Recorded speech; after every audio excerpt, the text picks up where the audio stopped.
नमस्कार साथियों, मैं अतुल भारत और आज हम कक्षा 7 की भूगोल की पाठ्य पुस्तक हमारा पर्यावरण उसका अध्याय 8 मानव पर्यावरण अन्योन्य क्रिया उष्णकटिबंधीय एवं उपोष्ण प्रदेश इसके बारे में हम पढ़ेंगे।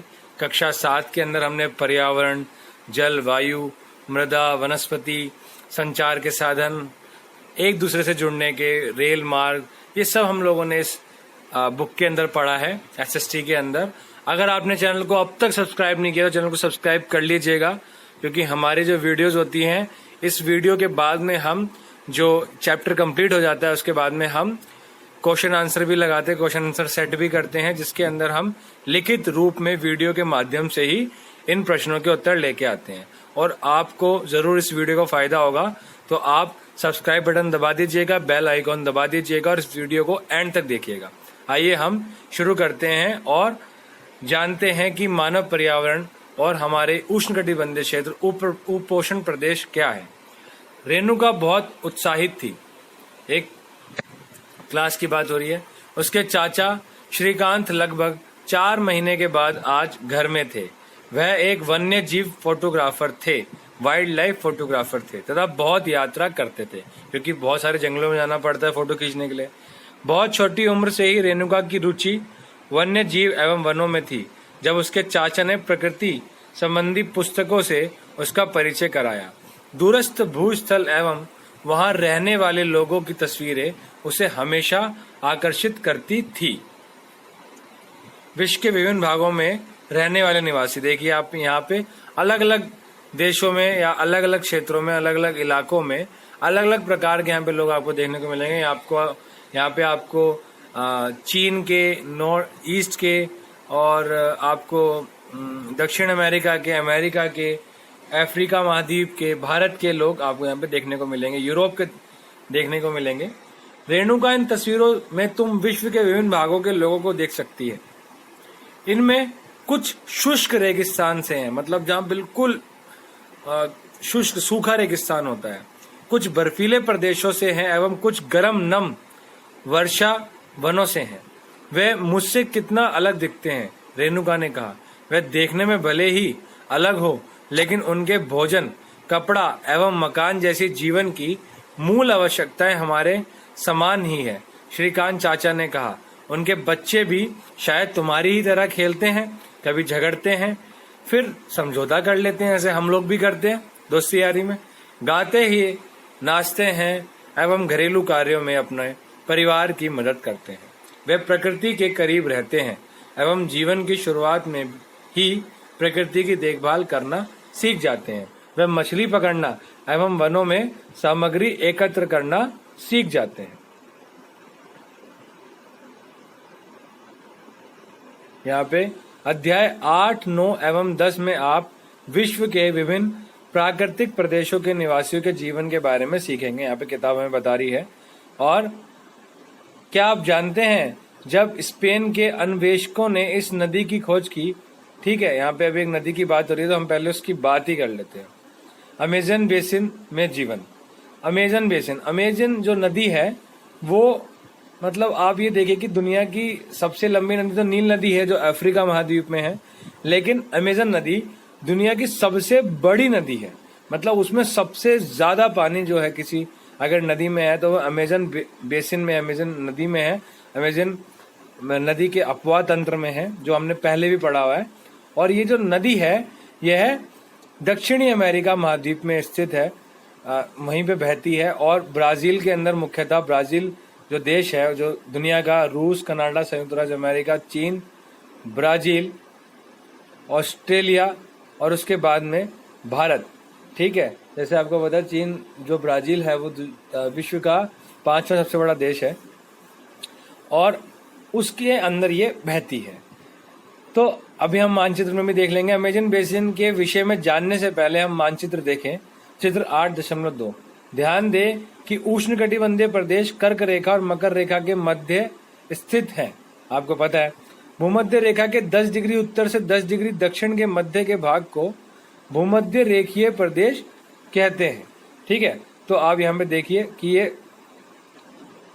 जो है 0 डिग्री से आप देख सकते हैं कि यहाँ पे जो 10 डिग्री, देखिए यहाँ पे 10 डिग्री उत्तर और 10 डिग्री दक्षिण, तो ये जो है, ये जो क्षेत्र है, ठीक है, जो यहाँ पे आपको देखने को मिल रहा है, इसको भूमध्य रेखीय प्रदेश कहते हैं, ठीक है। और आपको पता है उष्णकटिबंधीय क्षेत्र तो है ही है, ठीक है, उष्णकटिबंधीय क्षेत्र आपको पता ही है, 23.5 डिग्री उत्तर और 23.5 डिग्री दक्षिण, कर्क रेखा मकर रेखा। अमेजन नदी इसी प्रदेश से होकर बहती है। ध्यान देखिए, पश्चिम में पर्वतों से निकलकर पूर्व में अंध महासागर में कैसे पहुंचती है। जिस स्थान पर कोई नदी किसी अन्य जल राशि में मिलती है उसे नदी का मुहाना कहते हैं।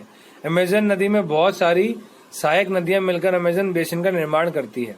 यह नदी बेसिन ब्राजील के भागों, पेरू के कुछ भागों, बोलीविया, इक्वाडोर, कोलंबिया तथा वेनेजुएला के छोटे भाग से अपवाहित होती हैं। ये सारे जो देश बता रहा हूं मैं आपको, ये दक्षिण अमेरिका के अंदर स्थित है और ये उत्तरी भाग में, दक्षिण अमेरिका, देखिए दक्षिण अमेरिका यहाँ पे आपको देख रहे हो, दक्षिण अमेरिका का जो ऊपर का हिस्सा है ये उत्तरी भाग, नीचे का हिस्सा दक्षिणी भाग। और आप यहाँ पे अमेजन नदी जो नीला नीला जो हिस्सा आप देख रहे हैं, ये जो अमेजन बेसिन है, अमेजन नदी, और इसमें कई सारी उसकी सहायक नदियां हैं।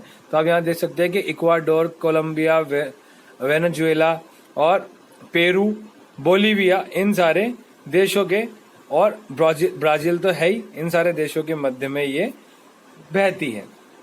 क्या आप इस बेसिन में स्थित उन देशों के नाम बता सकते हैं जिनमें भूमध्य रेखा गुजरती है? देखिए भूमध्य रेखा, भूमध्य रेखा कहाँ कहाँ से गुजरती है? आप देखिए 0 डिग्री, 0 डिग्री कहाँ पे है भाई? 0 डिग्री दिखाओ यार, 0 डिग्री तो गड़बड़ हो जाएगी। ये 0 डिग्री, मैं मजाक कर रहा था, ये रहा 0 डिग्री, ठीक है। इक्वाडोर, ठीक है, इक्वाडोर से, कोलंबिया से और ब्राजील से होते हुए इन तीन देशों से, मतलब दक्षिण अमेरिका के इन 3 देशों से, इक्वाडोर, ठीक है, कोलंबिया और ब्राजील, इन 3 देशों से होकर विषुवत रेखा गुजरती है या भूमध्य रेखा गुजरती है। अब देखिए, जब स्पेन के अन्वेषकों ने इस नदी की खोज की तब सिर पर सुरक्षा कवच, हेडगियर एवं घास के स्कर्ट पहने कुछ स्थानीय आदिवासियों ने उन पर आक्रमण कर दिया। इन आक्रमणकारियों ने उन्हें प्राचीन रोमन साम्राज्य के एमेजोन्स नामक महिला योद्धाओं के आक्रामक समूह की याद दिला दी। इस प्रकार यहाँ का नाम अमेजोन पड़ गया। शब्दावली: सहायक नदी, यह छोटी नदियां होती हैं जो मुख्य नदी में मिलती हैं। मुख्य नदी अपनी सहायक नदियों के साथ जिस क्षेत्र के पानी को बहकर ले जाती है वह उसका बेसिन अथवा जल संग्रहण क्षेत्र कहा जाता है। अमेजन बेसिन विश्व का सबसे बड़ा नदी बेसिन है, जैसे मैंने आपको बताया शुरुआत में। जलवायु, ठीक है, जैसा कि अब आपको मुझे लगता नहीं कि आपको इस पे कोई डाउट होगा। अगर आपको तब भी कोई डाउट है तो आप वीडियो को पीछे प्रीवियस करके दोबारा देख लीजिएगा, तो आपको कई सारी चीजें दोबारा समझ में आ जाएंगी। कभी कभार हमें कोई एक चीज एक बार में समझ में नहीं आती, तो मैं आपको ये बोलता हूँ कि शिक्षा और सीखने की प्रक्रिया निरंतर चलती रहती है। ये एक विकासात्मक प्रक्रिया है, मतलब हमें निरंतर आगे बढ़ते रहना है और हमारा विकास होगा। ये नहीं सोच लेना विकास लोगों का नाम है तो सोच ले कि विकास, मतलब विकास का अर्थ है कि हमें आगे बढ़ना है जिसमें प्रगति हो, ठीक है, हम लोगों का जिसमें हमें कुछ मिले, हमें सीखने को मिले, वही विकास की प्रक्रिया है। और निरंतर ये चलती रहती है, परिवर्तनशील है, बदलती रहते हैं विकास। तो आपको पीछे जाके दोबारा वीडियो देख लेनी है। जलवायु में अब हम आ जाते हैं। जैसा कि अब आप जानते हैं अमेजोन बेसिन भूमध्य रेखा के आसपास फैला है और पूरे वर्ष यहाँ गर्म एवं नम जलवायु रहती है, मतलब गर्मी भी रहती है और नम मतलब बारिश भी होती है।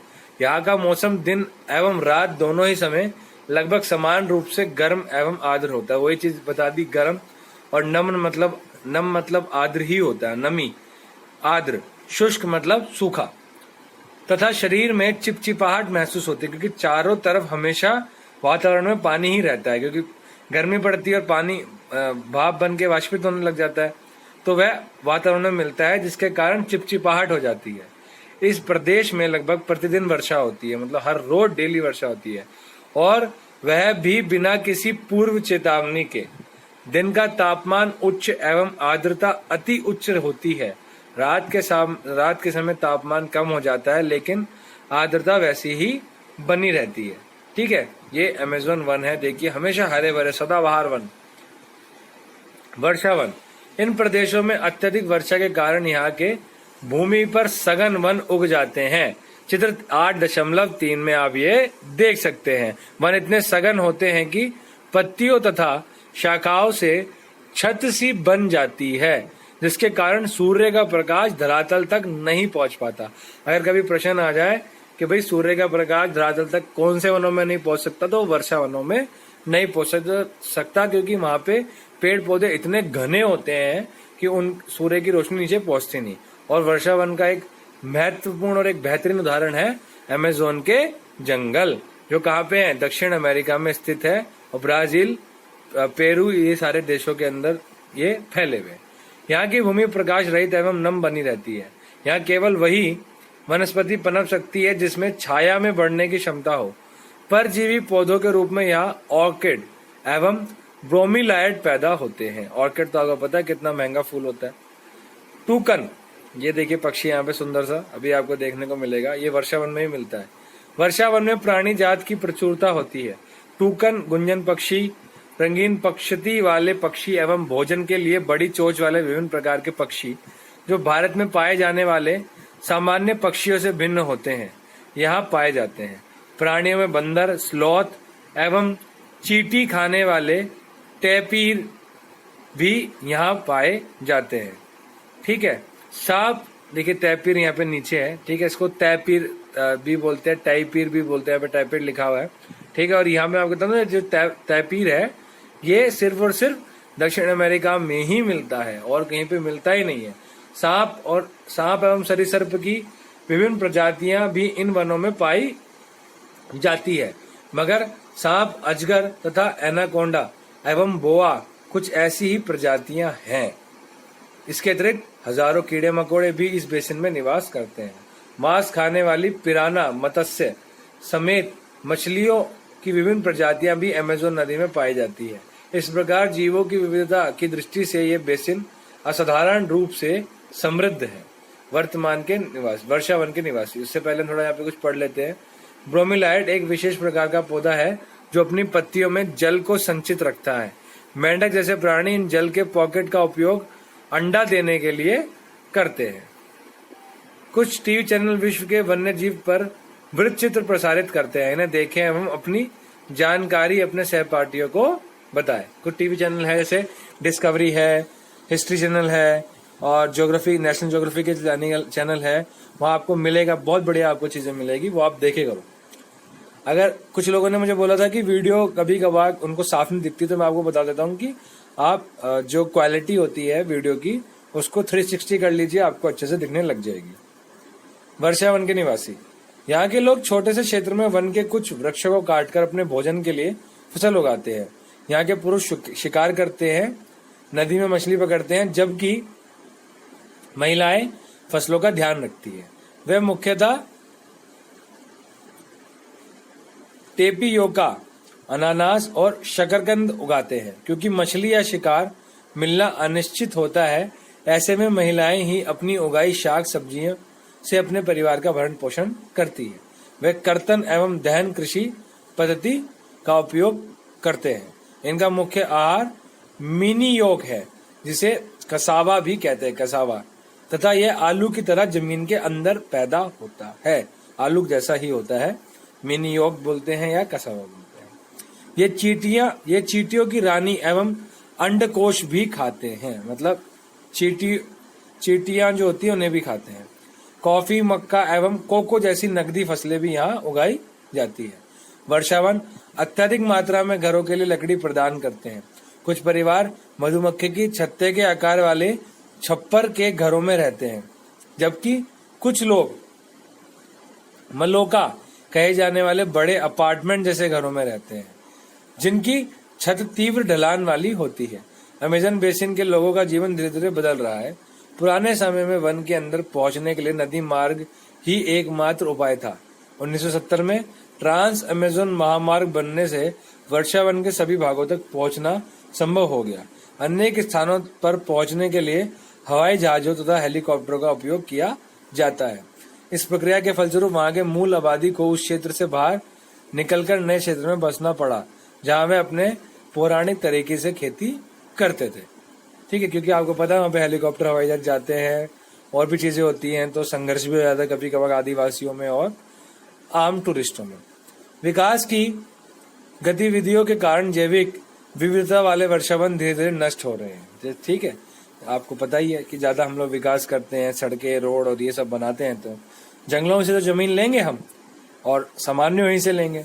ऐसे अनुमान है कि प्रतिवर्ष अमेजन बेसिन के वर्षावन का बड़ा भाग लुप्त होता जा रहा है। आप देख सकते हैं कि वर्षावनों के लुप्त होने से व्यापक प्रभाव होता है। चित्र 8.6 ये जो आपके सामने दिख रहा है, मैं आपको दिखा दूंगा अभी एक बार। वर्षा के कारण मिट्टी की ऊपरी परत बह जाती है एवं सघन वन बंजर भूमि में बदल जाता है। देखिए इस प्रकार से वन का क्रमिक विनाश होता जा रहा है। ठीक है, धीमे धीमे लोग वनों को काट रहे हैं। पहले अपनी खेती के लिए करने लग गए, फिर निवास स्थान के लिए करने लग गए, और आज के टाइम पे इतने बड़े वन क्षेत्र में सिर्फ चरा सा वन क्षेत्र बाकी है। बाकी सारे क्षेत्र में या तो छोटी छोटी बस्तियां बन गई है, या बंजर हो गए हैं वो खेत, या थोड़े बहुत खेती हो गई है। ठीक है, यहाँ पे कुछ महत्वपूर्ण चीज है एक दो, और उसको पढ़ लेते हैं और फिर हम करते हैं, आगे चलते हैं। क्या आप जानते हैं कर्तन एवं दहन पद्धति के बारे में?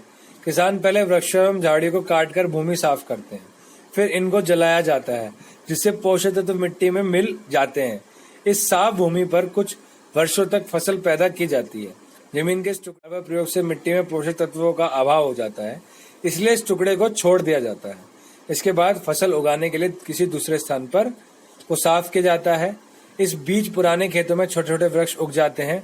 इस प्रकार मिट्टी पुनः उपजाऊ बन जाती है। तब लोग इस भूमि के टुकड़े को पुनः जोत सकते हैं। इस प्रकार की खेती को भारत में झूम खेती भी कहते हैं, जहाँ पे वो स्थानांतरित कृषि होती है, एक स्थान से दूसरे स्थान पे करते हैं और जो फसलों के अवशेष है उनको जला देते हैं। तो यहाँ पे हमारे चैप्टर का next part Ganga Brahmaputra basin में जीवन, तो हम अब भारत में आने वाले हैं। इससे पहले हम भारत में आए तो हम इसको नेक्स्ट वीडियो में करेंगे। ये आप क्रमिक विकास को आप देख सकते हैं कि किस प्रकार से वर्षावन लुप्त हो रहे हैं और उन पर प्रभाव पड़ रहा है। वर्षा के कारण मिट्टी की ऊपरी परत बह जाती है, सघन एवं, लेकिन इससे ज्यादा जो जंगलों का विनाश हो रहा है, ये तो उन्होंने एक कारण बता दिया, लेकिन जंगलों का मेन जो विनाश का कारण है वो है मानव का जंगलों के अंदर बहुत ज्यादा हस्तक्षेप करना है। ठीक है, जब तक हम खोज कर रहे हैं तब तो ठीक है, लेकिन जब हम अपने ही चीजों के लिए, शिकार के लिए और वहां की प्रजातियों को नष्ट कर रहे हैं, वहां पे उनको पकड़ पकड़ के दूसरी जगह पे बेच रहे हैं और उनका अंधाधुंध दोहन कर रहे हैं, थोड़े बहुत स्तर तक समझ में आता है। उस स्तर से आपको मैं बता देता हूँ कि क्वेश्चन आता है कि दुनिया के फेफड़े किसको कहते हैं। तो दुनिया के जो फेफड़े हैं वे अमेजोन के जंगलों को कहा जाता है, क्योंकि वो इतने ज्यादा घने हैं और पूरी दुनिया को ऑक्सीजन जो है सबसे ज्यादा अमेजोन के जंगल ही देते हैं। आपको पता है कि पेड़ पौधे हमें ऑक्सीजन देते हैं, कार्बन डाइऑक्साइड लेते हैं। तो यहाँ पे मुझे लगता है कि आपको काफी सारी चीजें समझ में आ गई होगी। हम जल्दी नेक्स्ट वीडियो में नेक्स्ट पार्ट लेके आएंगे। आप अभी तक वीडियो में बने रहे उसके लिए बहुत बहुत धन्यवाद। आप वीडियो को जरूर अपने दोस्तों तक शेयर करना। सब्सक्राइब तो आपने कर दिया होगा और नहीं किया तो आप कर दीजिएगा। जल्दी मिलेंगे नेक्स्ट वीडियो में नई इसी वीडियो के नेक्स्ट पार्ट के साथ में, और कंप्लीट करेंगे। फिर हम क्वेश्चन आंसर भी जल्द से जल्द करेंगे। जल्द मिलेंगे। जय हिंद, जय भारत।